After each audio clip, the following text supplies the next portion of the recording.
if you observe, kahit pare-pareho namang may mga problema, iba-iba ang reaksyon.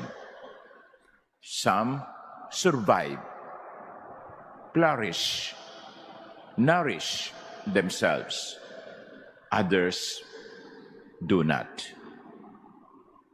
So mayroong mga tao na kapag may problema, parang kalmado lang. Meron namang mga taong kapag problema, bumibigay.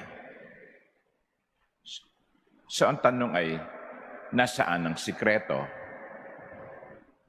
Palagay ko, ang sikreto ay kung kanino ka nakakapit. Kung kanino ka nakakapit.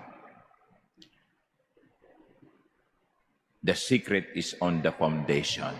Tandaan natin, malalampasan natin ang lahat ng problema kung tayo ay nakakapit sa Diyos. Kung matibay ang kinatatayuan ng ating buhay, hindi maiiwasan ang mga problema sa buhay, pero mananatili tayong nakatayo kung tayo'y nakakapit sa Diyos.